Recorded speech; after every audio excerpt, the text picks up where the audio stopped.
15 मिनिटं पूर्ण.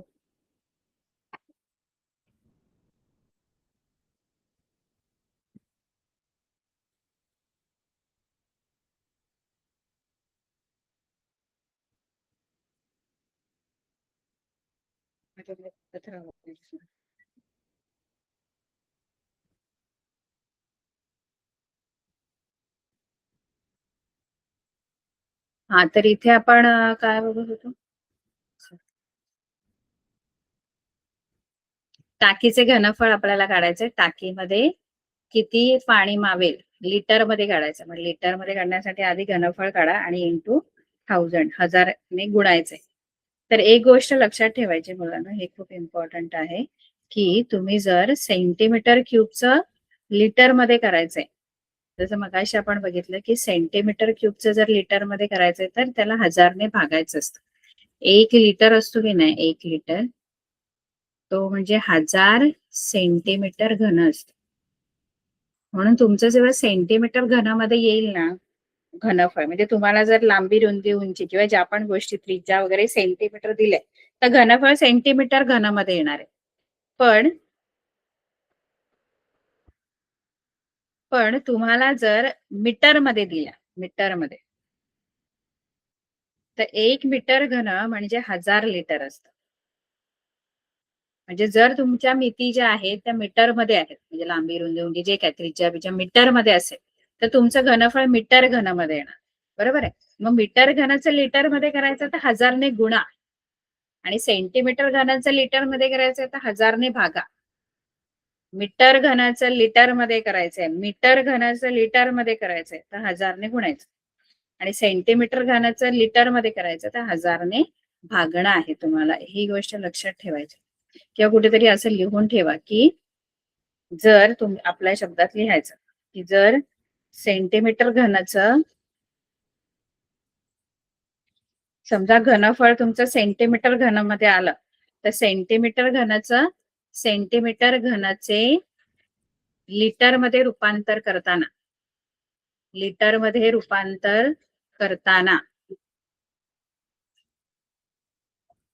1000 ने भागणे, सेंटीमीटर घनाचं लिटर मध्ये रूपांतर करताना 1000 ने भागणे, आणि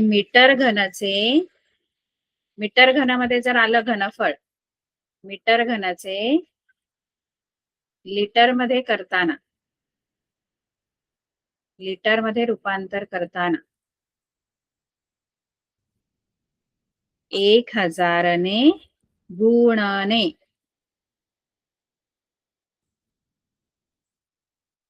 हे लक्षात ठेवायचं. दोन गोष्टी या लक्षात ठेवा फक्त. ठीक आहे, या दोन गोष्टी लक्षात ठेवायच्या. आता पुढचं गणित आपण बघू. तर हे 1000 ने गुणल्यावर हे दशांश चिन्ह तिघांचे निघून जाणार. मग 88 गुणिले 28 गुणिले 35, मग यांचं किती गुणाकार येईल तेवढं लिटर त्या पाणी त्या टाकीमध्ये राहणार आहे. ठीक आहे, कारण तिन्ही दशांश चिन्ह निघून जाणार त्याच्यात.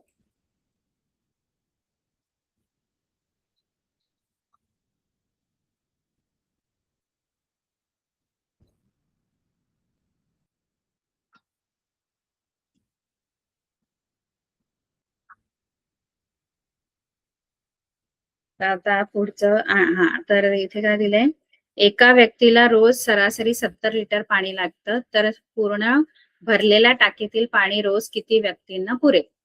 आता याचं आधी उत्तर लिटर मध्ये काढावं लागेल, आणि एका व्यक्तीला जर 70 लिटर पाणी लागतं, 70 लिटर, तर हे पाणी किती, या टाकीतलं पाणी किती जणांना पुरेल असा प्रश्न. तर 70 ने याला भागायला लागणार, कारण 1 लिटर पाणी, हे जे पाणी आहे ते किती व्यक्तींना पुरेल हे काढण्यासाठी तुम्हाला जे घनफळ येईल त्या घनफळाला पाणी पुरणाऱ्या व्यक्ती असं सगळ्याला व्यक्तींची संख्या. तर 70 लिटर एकाला लागतं, मग एवढं पाणी आहे तुमच्याकडे, 88 गुणिले 28 गुणिले 35. तर इथे तुम्ही आधी उत्तर काढा किती लिटर.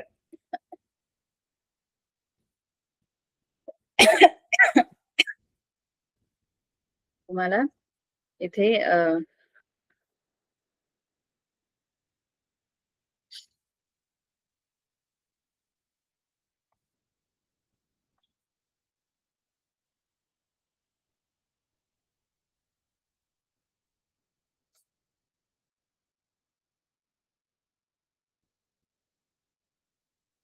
तुमच्याकडे आहे का बघूया.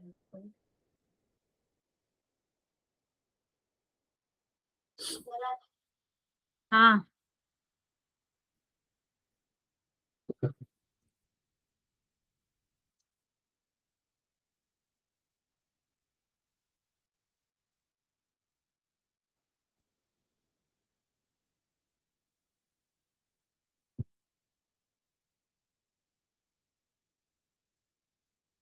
ओके. आणि याच्यात हा पाणी पुरवणाऱ्या व्यक्तींची संख्या इथे आता 88 गुणिले किती केलं तर आपल्याला गुणाकार करा म्हणजे तेवढं लिटर तुमचं पाणी येणार. आता आपल्याकडे तुम्ही ते गुणाकार करायचा 28 गुणिले 35 म्हणजे 86,240 लिटर पाणी ह्याच्यात राहतं. आता मी डायरेक्ट याला 70 ने भागलं तर इथे 35 एके 35 35 दुणे 70 बेके ते आणि ते 14 आहे म्हणजे 88 गुणिले 14 88 गुणिले 14 म्हणजे तुमचं 1232 लोकांना हे पाणी पुरणार आहे. ठीक आहे, असं तुम्ही हे सोडवू शकता. पुढे 30 सेमी त्रिज्येचा एक भरीव गोल वितळवून, एक गोल आहे गोल. गोल म्हणजे वर्तुळ नाही, वर्तुळ आणि गोल मध्ये फरक आहे. गोल आणि वर्तुळ मध्ये फरक आहे.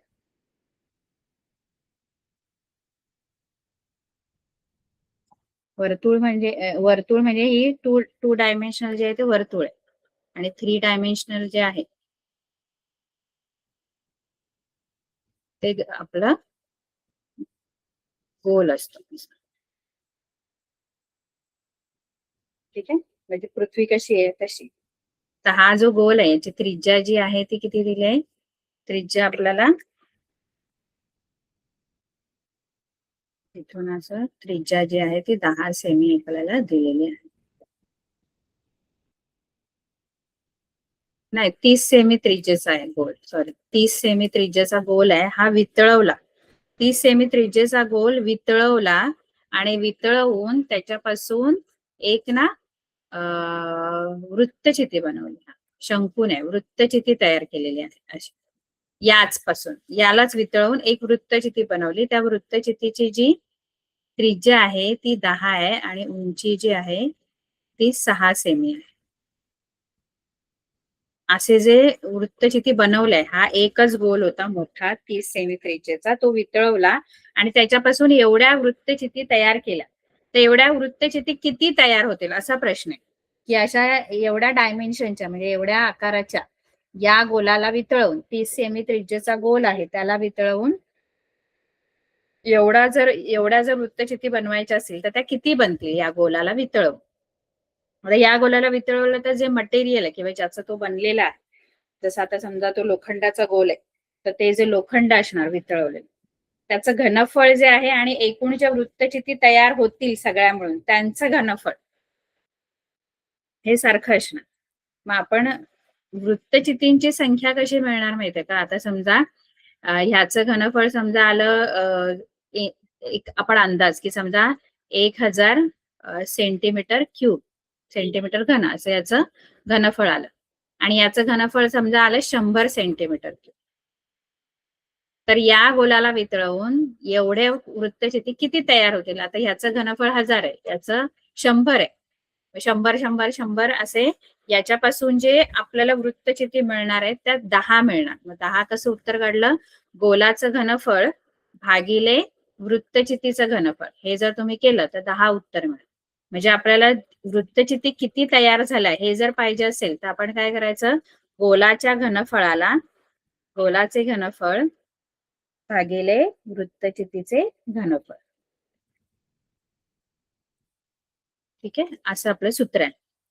आता गोलाचे डायमेन्शन, वृत्तचितीचे डायमेन्शन सगळे वेगळे आहेत, त्यामुळे तुम्ही ते वेगवेगळं घ्यायचं, वेगवेगळं लिहायचं. जसं वृत्तचितीसाठी इथे मी आकृती काढते बाजूला, म्हणजे छोटं वृत्तचिती तयार केलेले आहे. त्रिज्या किती आहे? 10 सेमी त्रिज्या आणि 6 सेमी उंची.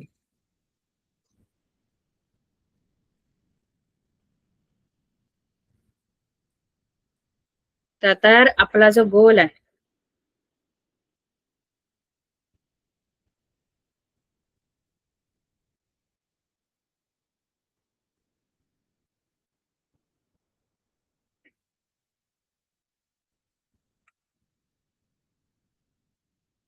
आपला जो गोल आहे त्या गोलासाठीचा डायमेन्शन, गोलाची त्रिज्या जी आहे ती आपण काय करूया, R1 घेऊ आणि ती 30 सेमी है ना. आणि जे वृत्तचिती तयार झाली त्या वृत्तचितीची जी त्रिज्या आहे ती R2 घ्यायची, कारण दोन्हीसाठी आपण जर सूत्र वापरायला गेलो तर R नाही लिहू शकत, कारण दोन्हीच वेगवेगळ्या त्रिज्या. म्हणजे आपण जर भागायला गेलो तर गोलाचं घनफळाचं सूत्र 4/3 पाय R वर्ग आहे, सॉरी पाय R घन आहे, आणि याचं जे घनफळाचं सूत्र आहे ते पाय R वर्ग H आहे. तुम्ही बोला R कॅन्सल होतं इथं, तर तसं नाहीये, कारण हे दोन्ही वेगवेगळे आहेत. गोलाची त्रिज्या 30 आहे आणि याची त्रिज्या 10 आहे, त्यामुळे ते कॅन्सल नाहीत. म्हणून वेगवेगळे आपण डिनोशन घ्यायचं, R1 R2 वेगवेगळ्या ह्याच्याने डिनोट करायचे, दर्शवायच्या गोष्टी, कारण दोन्हीची त्रिज्या वेगवेगळी आहे. म्हणून R1 घ्या, R2 घ्या, एकच R दोन्हीसाठी नाही वापरायचं, मग ते चुकणार. आपण जर सगळं कॅन्सल करून टाकू, खरं तर ते कॅन्सल नाही होत, कारण ते इक्वल नाहीये. कळलं का. वृत्तचितीची त्रिज्या दिली R2 आणि वृत्तचितीची उंची H घेतली तरी चालेल, कारण गोलाला उंची नसते, त्यामुळे उंचीसाठी एकच डायमेन्शन वापरलं H तरी चालेल. H1 H2 वापरायची गरज नाही, कारण गोलाला उंचीच नाही, फक्त Rच असते. ठीक आहे. मग आपण वृत्तचितींची जी संख्या आहे, तयार होणाऱ्या वृत्तचितीची संख्या, तयार होणाऱ्या वृत्तचितीची संख्या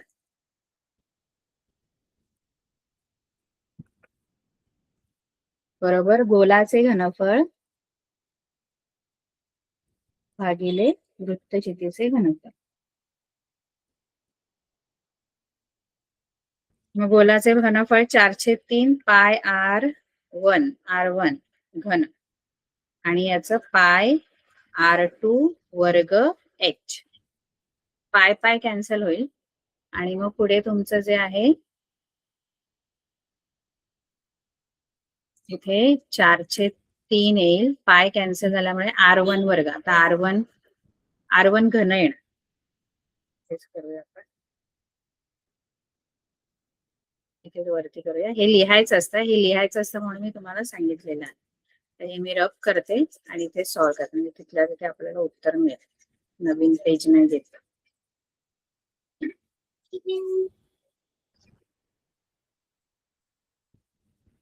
इथे 4/3 जो आहे तो खाली घेतला तरी चालेल. 4 गुणिले R1, 4/3 पाहिजे तर घ्या. R1 तुमचा 30 आहे, 30 गुणिले 30 गुणिले 30, आणि इथे R2 वर्ग म्हणजे 10 गुणिले 10, आणि H आहे 6. 10×30 10×30 6×5 30, आणि हे 3 इथे कॅन्सल केले तरी चालेल. 4 गुणिले 3 गुणिले 5, 4×3 = 12, 12×5 = 60 वृत्तचिती अशा बनतील या गोलापासून. ठीक आहे.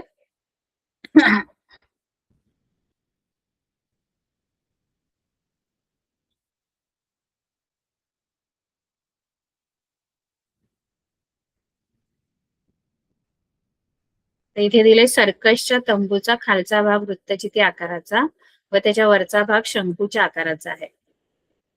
म्हणजे सर्कसचा जो तंबू आहे ते असा तंबू आहे.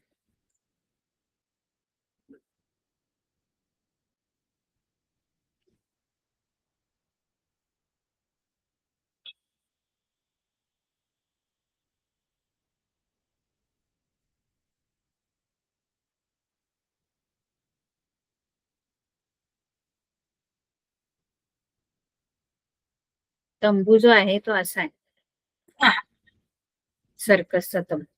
त्याचा वरचा जो भाग आहे हा तो खालचा भाग वृत्तचिती आकाराचा आहे, ही वृत्तचिती आहे, आणि वरचा जो भाग आहे तो शंकूच्या आकाराचा आहे.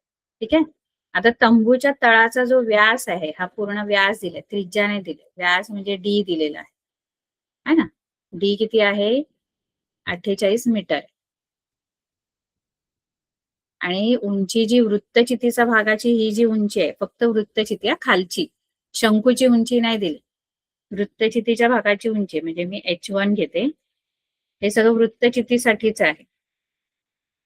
वृत्तचितीचा व्यास जो आहे तंबूच्या तळाचा व्यास म्हणजे तळ कुठला आहे, वृत्तचितीचा तळ आहे, त्याचा व्यास म्हणजे D48. आता व्यासाचा काही फरक नाही पडणार, शंकूचा व्यास पण तोच असणार, कारण शंकूचा व्यास जो आहे तोच वृत्तचितीचा जो वरचा वर्तुळ आहे तो शंकूचा तळाचा वर्तुळ आहे, बरोबर ना. शंकूचा खालचा तळाचा भाग जो आहे तो वृत्तचितीचा वरचा भाग आहे, म्हणजे दोन्हीचा सर्कल एकच आहे, कॉमन सर्कल आहे दोघांमध्ये. तर इथे फक्त उंची वेगवेगळी आहे. तर उंची जी वृत्तचितीच्या आकाराची उंची जी आहे ती 15 मीटर आहे, बरोबर. आणि तंबूची एकूण उंची 33 मीटर आहे, म्हणजे ही पूर्ण उंची जी आहे 33 आहे. म्हणजे ही H2 घ्या आणि ही H1 घ्या. H1 प्लस H2 जी आहे, H2 म्हणजे काय तर शंकूची उंची, आणि H1 काय आहे वृत्तचितीची उंची. या दोन्ही उंची जी मिळून आहे, एकूण उंची जी आहे ती 33 मीटर आहे. थोडक्यात ह्या दोन्ही उंची एकूण उंचीवरून तुम्हाला शंकूची उंची पण मिळेल.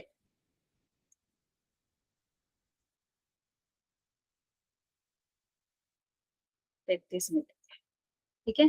तर तंबूस लागणाऱ्या कापडाचे क्षेत्रफळ व तंबूतील हवेचे घनफळ काढा. आता तंबूला जे कापड लागणार आहे त्याचं क्षेत्रफळ काढायचं आणि तंबूतील हवेचे घनफळ. तर कापडाचं क्षेत्रफळ म्हणजे तुम्हाला पूर्ण कापड लागणार आहे असं, आणि तळाला पण आपण कापड ठेवूया, कारण तळाला कसं आपण पूर्ण तंबूला लागणारं कापड जर पाहिजे तर पूर्ण सगळ्याचं काय करा, पृष्ठफळ काढायचं. पण जो वरचा आहे की नाही, वरचा भाग शंकूचा, आपण काय करणार माहिती, आपल्याला कापड लागणार आहे ते ह्याला, त्यानंतर छपराला लागणार का कापड ह्याला,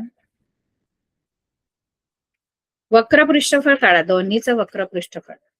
माझ्यामध्ये तेच असणार, कारण एवढा भाग आणि हा मधले जे हे जे कापड आहे हे नाही लागणार आहे वरती, वर्तुळाला लागणारे कापड नाही लागणार आहे आपल्याला, इथे लावायला कापड लागणार आहे, त्यानंतर इथे लावायला कापड लागणार आहे, याला तळाला पण हे पण कापड नाही लागणार आहे. म्हणजे हे जे दोन्ही वर्तुळ आहेत तेव्हा तिथे कापड नाही लावायचं आपल्याला, आपल्याला फक्त हा भाग आहे बघा, वृत्तचितीचा जो वक्र भाग आहे तो, सॉरी शंकूचा वक्र भाग आहे तिथे कापड लागणार आहे, आणि वृत्तचितीचा पण वक्र भाग आहे तेवढंच कापड लागणार आहे. मध्ये जो वर्तुळ आतमध्ये गेले ते आणि जो तळाचा वर्तुळ आहे तिथे पण कापड नाही लागणार आहे, तिथे कापड लावायची गरज नाही, कारण आपल्याला फक्त तंबू उभारायचंय. म्हणजे दोन्हीच आपलं, जेव्हा आपण मगाशी मी तुम्हाला सांगितलं की पृष्ठ माहित पाहिजे आपल्याला, बघा एका वृत्तचिती जर असेल तर वृत्तचितीचा जो उभा हा जो भाग आहे की नाही, हा हा हा वृत्तचितीचा जो उभा भाग आहे की नाही, हा, याला आपण वक्र भाग म्हणतो.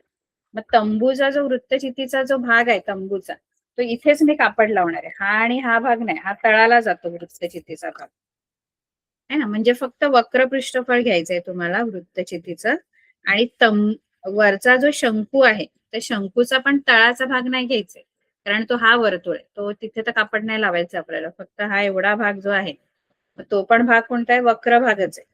मग दोघांचं पण वक्र पृष्ठफळ मिळवा, मग एकूण कापड किती लागणार आहे ते आपल्याला कळेल. कापडाचं क्षेत्रफळ म्हणजे या दोघांचं वक्र पृष्ठफळ मिळून जे बनेल तेवढा कापड लागणार, ते कापडाचं क्षेत्रफळ आहे. मग जे लागणारे कापड आहे ते किती असणार आहे, हे शोधण्यासाठी तुम्ही दोघांचं पण वक्र पृष्ठफळांचं बेरीज करा, दोघांचं वक्र पृष्ठफळ करायचं आणि ते मिळवायचं. त्याच्या आधी H1 जी आहे, H1 तुम्हाला H1 15 दिलेली आहे, H2 शोधायचे 33, H2 जी आहे 33 वजा 15 18 H2, म्हणजे ही 18 ही 15, आणि हा व्यास दिला, व्यासावरून त्रिज्या जी आहे ती 24 येईल, 24 मीटर है ना. आता व्यास त्रिज्या 24 मीटर, आता ह्याची पण त्रिज्या 24च आहे ना ह्याची, कारण दोघांसाठी तो एक वर्तुळ सेमच असणार, म्हणजे शंकूचा तळ आणि वृत्तचितीचा वरचा वर्तुळ सेम एकच वर्तुळ आहे, दोघांना कॉमन एक वर्तुळ आहे. म्हणजे इथे हा खालचा भाग आहे आणि वरती असा शंकू आहे, असा शंकू आहे. मग शंकूचा तळाचा भाग आणि या वृत्तचितीचा वरचा वर्तुळ आणि शंकूचा तळाचा वर्तुळ सेमच आहे, ठीक आहे. दोघांच्या वक्र पृष्ठफळांची बेरीज काढायची, मग ते कापडाचे क्षेत्रफळ असेल. कापडाचे क्षेत्रफळ बरोबर शंकूचे वक्र पृष्ठफळ अधिक वृत्तचितीचे पण वक्र पृष्ठफळ.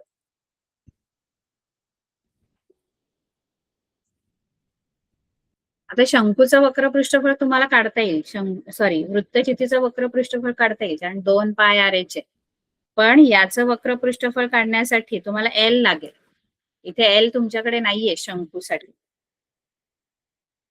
शंकूसाठी एल नाहीये तर तुम्ही काय करायचं, इथे पायथागोरसचं सूत्र वापरावं लागेल. 18 वर्ग अधिक 24 वर्ग करावा लागेल. 18चा वर्ग आणि 24चा वर्ग ऍड करायचा आणि त्याचं वर्गमूळ काढायचं. कारण एल पाहिजे ना, एल तर लागणार आहे कारण पाय आर एल असं वक्र पृष्ठफळाचं सूत्र आहे. पण एल आपल्याकडे आहेच नाही, आपल्याकडे हाईट आहे एच. एच आहे आणि आर आहे. एल नाहीये माझ्याकडे, आधी एल काढून घ्यायचं. एल वर्ग बरोबर एच वर्ग अधिक आर वर्ग. एच वर्ग म्हणजे हा शंकूचाच भाग घ्यायचा आहे फक्त. हा जो शंकू आहे ना त्याचे डायमेन्शन है ना, मग असा एक वर काटकोन त्रिकोण तयार होतो.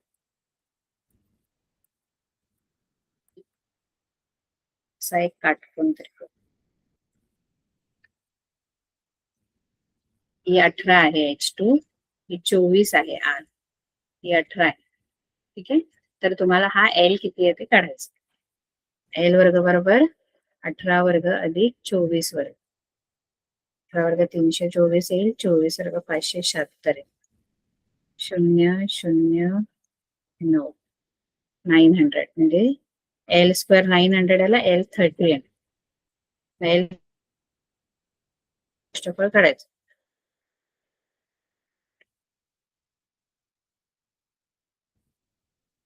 शंभूचे वक्र पृष्ठफळ पाय आर आहे.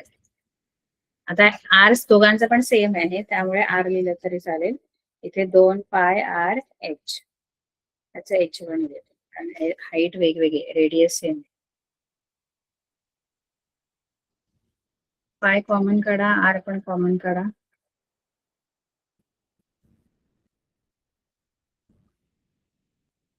इथे राहील एल प्लस H1.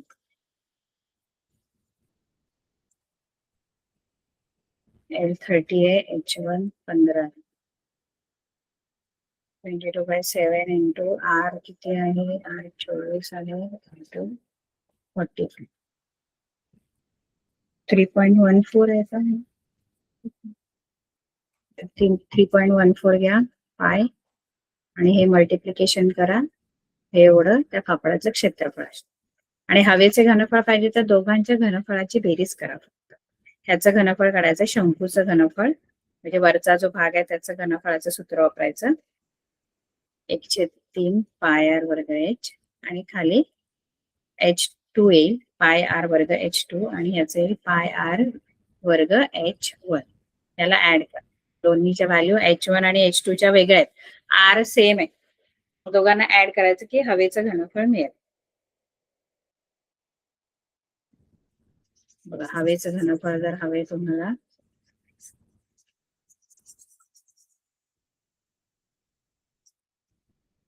हवेचं घनफळ आहे तर दोघांच्या घनफळांची बेरीज करायची, अदरवाईज काय दुसरा उपाय नाही. हवेचे घनफळ बरोबर शंकूचे घनफळ अधिक वृत्तचितीचे घनफळ. आता जागा तर तेवढीच घेणं, वर्तुळ वगैरे काय पकडायचं, घनफळ म्हणजे त्याच्यात किती गोष्ट राहते है ना, ते असतं. तर शंकूचं घनफळ जे आहे ते पाय 1/3 पाय आर वर्ग एच असं असतं. आर तर सेम आहे पण H1 H2 हाईट वेगळी आहे, H2 आहे आणि हे आहे फक्त पाय आर वर्ग एच. पाय आर वर्ग बाहेर काढा, 1/3 H2 अधिक H1. पाय आर वर्ग 1/3 H2, H2 किती आहे 18 आहे अधिक 15.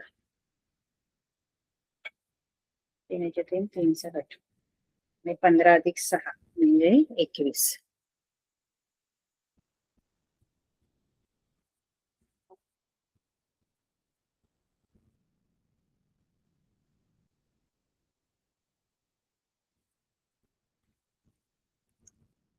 इथे 3.14 आर तुमचं 24 आहे. 24 गुणिले 24 इथे येईल हे 6 अधिक 15 म्हणजे 21. इथे भाग जाऊ शकतो 22/7 कारण ते 21 आहे बघा. पाय 22/7 7 3 इथे 22 राहिले. 24 इंटू 24 इंटू 3.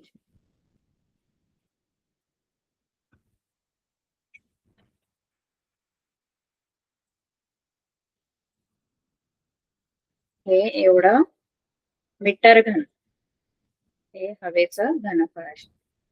ठीक आहे. हे गुणाकार करा या सगळ्यात. 22 गुणिले 24 गुणिले 24 गुणिले 3.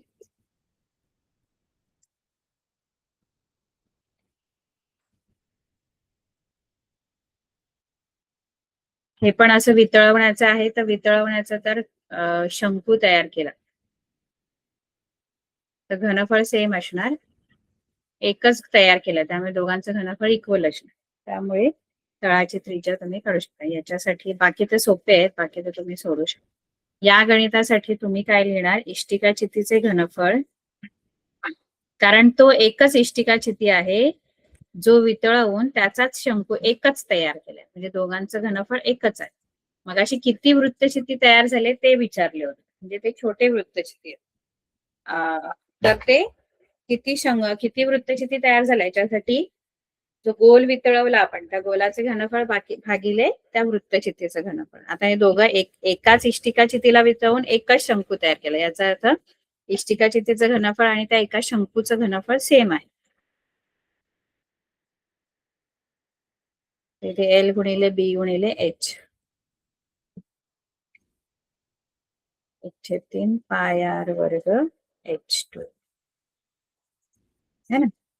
तर इथे 44 घ्या, 21 घ्या, 12 घ्या, 1/3 पाय 22/7 घ्या. आर तुम्हाला आर वर्ग काढायचा आहे आणि H2 जे आहे ते 24 घ्यायचं. ओके, असं ते तुम्ही सोडवू शकता.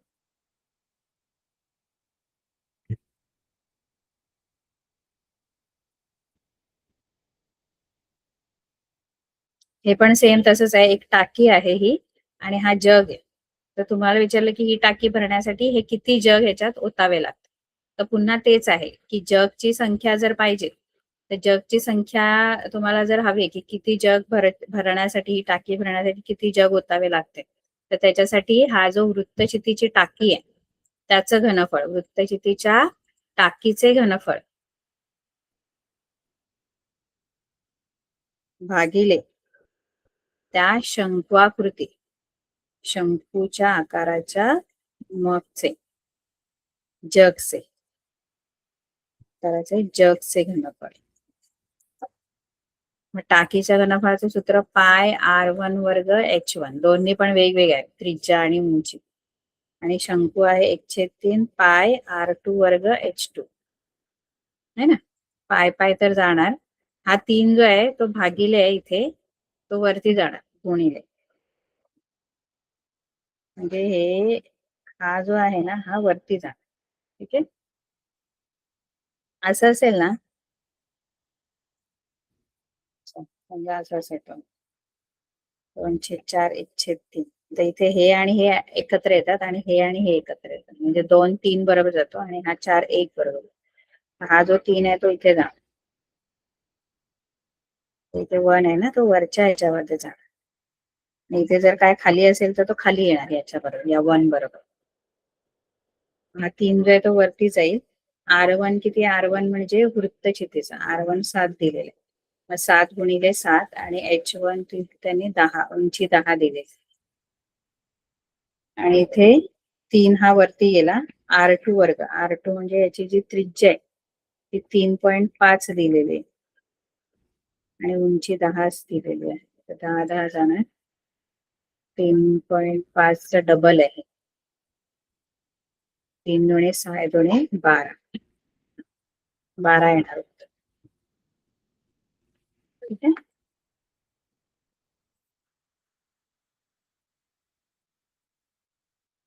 कारण उंची सेम आहे दोघांची, फक्त त्रिज्या जी आहे ती डबल.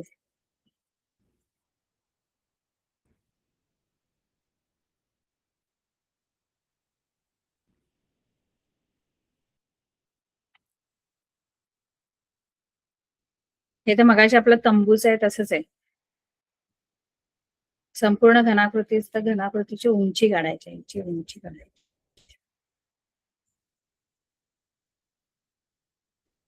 हे समान तळाचे आहेत. तळ म्हणजे काय, तर जो वर्तुळावरती भाग आहे तो दोघांचा तळ सारखा आहे. म्हणजे ह्याचा तळ वर्तुळ आहे आणि या वृत्तचितीचा तळ पण वर्तुळ. मग तळ समान आहेत म्हणजे दोन्हीची वर्तुळ समान आहेत. वर्तुळ समान आहेत म्हणजे त्यांच्या त्रिज्या समान आहेत. शंकूची त्रिज्या आणि वृत्तचितीची त्रिज्या दोन्हींच्या त्रिज्या इक्वल आहेत. ठीक आहे. आणि त्यांनी सांगितले की हा जो तळ आहे त्या तळाचं क्षेत्रफळ 100 चौसेमी आहे. क्षेत्रफळ दिलंय याचं पूर्ण वर्तुळाचा, तळाचा जो वर्तुळ आहे ना त्याचं क्षेत्रफळ दिलं. तर तळाचं क्षेत्रफळ म्हणजे पायार वर्ग आहे. तळ जो आहे ना तो वर्तुळाकृती आहे. नेहमी लक्षात ठेवायचं, या ज्या आकृत्या आहेत ज्यांचा तळ वर्तुळ आहे त्याचं क्षेत्रफळ दिलं असेल म्हणजे ते पायार वर्ग दिलेला आहे. एवढं लक्षात ठेवायचं, तळाचं क्षेत्रफळ. कारण वृत्तचिती आणि शंकू या दोघांचा पण तळ वर्तुळाकृती आहे. कळलं का? आणि फ्रस्ट्रम असतो तो वेगळा, म्हणजे तो शंकुछेद आहे त्याचा पण तळ वर्तुळाकृतीच असतो, पण त्याचे दोन्ही तळ आणि वरचा वर्तुळ वेगळा असतो. याला शंकू म्हणतो, याला वृत्तचिती म्हणतो आणि याला आपण शंकुछेद म्हणतो. शंकुछेद जो आहे तो, आता वृत्तचितीमध्ये पण असेच दोन वर्तुळ आहेत वरती आणि खाली. शंकुछेदामध्ये पण दोन वर्तुळ आहेत वरती खाली. पण वृत्तचिती आणि शंकुछेदामध्ये फरक काय आहे, वृत्तचितीची दोन्ही वर्तुळ इक्वल आहेत, सेम त्रिज्येचे, सारख्या त्रिज्येचे असतात दोन्ही वर्तुळ. याचं तसं नसतं, ही मोठी R1 आणि ही R2 दोन लहान मोठ्या त्रिज्यांची वर्तुळ. कळ, हा फरक आहे. म्हणून ह्याचे पूर्णपणे सूत्र वेगळे आहेत शंकुछेदाचे. कळलं? तर इथे आपण, तर आपलं कुठे आलेलं की पूर्ण घनाकृतीचं उंची काढायची आपल्याला. घनाकृती तळाचं क्षेत्रफळ म्हटलं ना, तळाचं क्षेत्रफळ म्हणजे पायार वर्ग असतं, कारण तळ दोन्ही पण सारख्या त्रिज्येची आहे म्हणून दोन्ही वर्तुळांचं क्षेत्रफळ तेवढंच असणार, जेवढं तळाचं क्षेत्रफळ असणार तेवढंच. तळाचे क्षेत्रफळ दिलं म्हणजे पायार वर्ग दिले तुम्ही, 100 सेंटीमीटर स्क्वेअर, चौसेमी म्हणजे सेंटीमीटर वर्ग. आणि जो वृत्तचितीचा भाग आहे हा खाली, याची उंची दिली H आणि याची वेगळी उंची आहे H2. ठीक आहे. वरच्या शंकूची त्रिज्या दोघांची सारखी आहे, उंची वेगवेगळी आहे. तर H1 म्हणजे काय, तर H1 म्हणजे वृत्तचितीची उंची आहे, ती 3 सेमी दिलेली आहे. कळलं? आणि आणखी एक दिले की पूर्ण जी घनाकृती आहे त्याचं घनफळ दिले, पूर्ण घनाकृतीचे घनफळ दिले. घनाकृती दोन आकारांनी बनलेली आहे, एक शंकू आणि वृत्तचिती. मग घनाकृतीचं घनफळ म्हणजे काय, तर शंकूचे घनफळ अधिक 500 घासे, शंकूचे घनफळ अधिक वृत्तचितीचे घनफळ.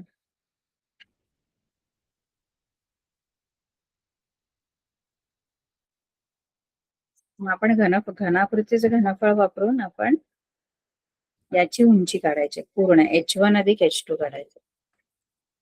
H1 अधिक H2 करण्यासाठी H2 पाहिजे, H2 नाहीये, H1 आहे आपल्याकडे. H2 मिळालं तर पूर्ण घनाकृतीची उंची आपल्याला मिळेल.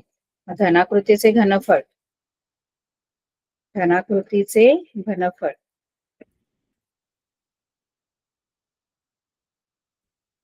शब्द किती चुकीचा लिहिलाय.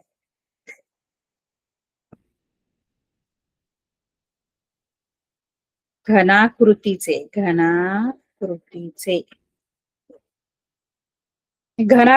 घनफळ दिलंय, तर तेच त्याचं सूत्र वापरून आपण काढण्याचा प्रयत्न करणार आहोत. H2 घनाकृतीचे घनफळ म्हणजे शंकूचे घनफळ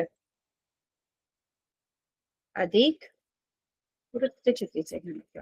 दोन आकार आहेत ना, त्याने घनाकृती बनते. घनाकृती म्हणजे पूर्ण आकृती जी तयार झाली ती दोन आकृत्यांनी तयार झाली, शंकू आणि वृत्तचिती. तर दोघांच्या घनफळांची बेरीज केल्यावर पूर्ण घनाकृतीचे घनफळ. शंकूच्या घनफळाचं सूत्र 1/3 पाय R वर्ग. R मी R1 R2 नाही घेत कारण दोघांची त्रिज्या सारखी आहे, पण इथे मी H2 घेते कारण उंची वेगवेगळी. सॉरी, हे वृत्तचिती आहे. वृत्तचितीच्या घनफळाचं सूत्र पाय आर वर्ग H1. पाय आर वर्ग सेम आहे बघा दोघांमध्ये, तर मी तो कॉमन काढते, पाय आर वर्ग. आणि इथे राहतं 1/3 गुणिले H2 अधिक H1. आता हे मी किमती टाकणार, किमती टाकल्यानंतर असं येते.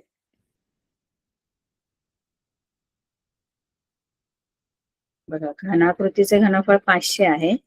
इकडे पाय आर वर्ग कॉमन आला, 1/3 गुणिले H2 आहे, कारण आपलं जे शंकू आहे त्याची उंची H2 आहे, जी 3 दिलेली आहे बघा आपल्याला. H2 दिलेली आहे 3, सॉरी H1 3 दिलेली. H2 म्हणजे शंकूची उंची शोधायची आहे, सॉरी H1 दिले. ठीक आहे, नो प्रॉब्लेम. H1 दिले तर H1 अधिक 3 इथे दिले. ठीक आहे.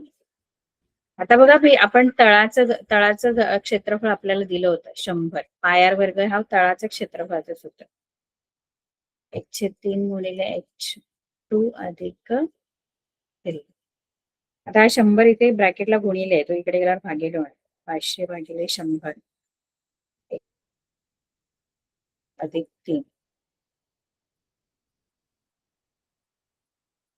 ते 5 आहे. आता इकडे जाऊन वजा होईल. 5 वजा 3 2 येईल. 1/3 गुणिले H2 आणि H2 इथेच ठेवायचं, 3 इथे देऊन गुणिले, म्हणजे H2 तुमचं 6 असेल. आणि H2 6 आलं, H1 3 आहे. H2 6 आलं म्हणजे पूर्ण जी याची हाईट आहे ती H1 9 सेंटीमीटर.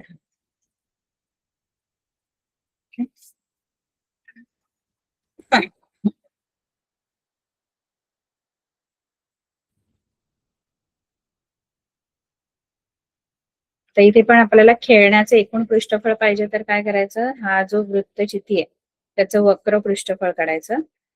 त्यानंतर ही जी हा शंकू जो आहे त्याचं वक्र पृष्ठफळ, त्यानंतर वृत्तचितीचं पण वक्र पृष्ठफळ, आणि हा जो अर्धगोल आहे त्याचं सुद्धा वक्र पृष्ठफळ. म्हणजे तिन्हीची वक्र पृष्ठफळ आपण मिळवली की खेळण्याचं एकूण पृष्ठफळ म्हणजे खेळण्याचा बाहेरून जेवढा भाग दिसतो त्याचं पृष्ठफळ. आता नुसतं वृत्तचिती घेतलं तर वृत्तचितीचं एकूण पृष्ठफळ म्हणजे हा जो वरती दिसतोय ह्या दोघांचं पण येणार, त्याच्यात ऍड होणार. पण हा जो खेळणा आहे ना, त्या खेळण्यामध्ये हा वर्तुळ आणि हा वर्तुळ आत गेलेले, त्यामुळे ह्याचं एकूण पृष्ठफळ नाही घ्यायचं. जो एवढा पार्ट जो दिसतोय, बाहेरून कुठले पार्ट दिसणार आहे, तर बाहेरून तुम्हाला हा दिसेल, हा दिसणार आहे आणि हा दिसणार आहे. तर सगळ्यांचे वक्र भागच दिसणार आहेत. हा वक्र भाग आहे शंकू वृत्तचितीचा, आणि हा वक्र भाग आहे अर्धगोलाचा. हे जे वर्तुळ आहेत ना इथले, हे दिसत नाहीयेत, हे आतमध्ये गेलेले. त्यामुळे तिघांच्या वक्र पृष्ठफळांची बेरीज करायची, मग तुम्हाला खेळण्याचे एकूण पृष्ठफळ मिळेल. खेळण्याचे एकूण पृष्ठफळ बरोबर शंकूचे वक्र पृष्ठफळ, तिघांचं पण वक्र पृष्ठफळ मिळवायचं. शंकूचे एकूण शंकूचे वक्र पृष्ठफळ, एकूण नाही, वक्र पृष्ठफळ अधिक वृत्तचितीचे वक्र पृष्ठफळ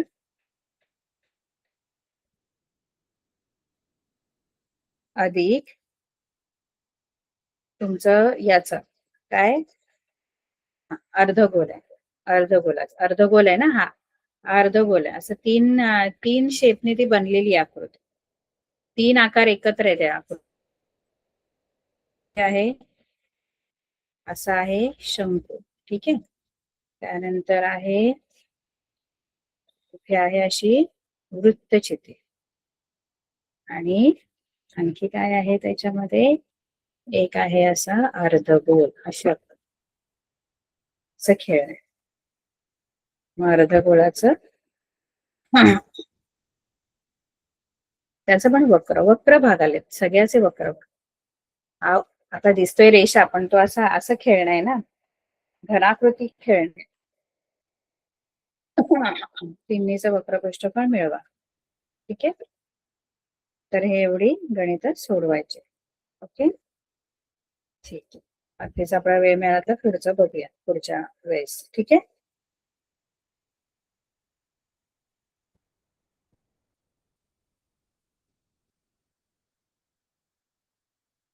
बाय.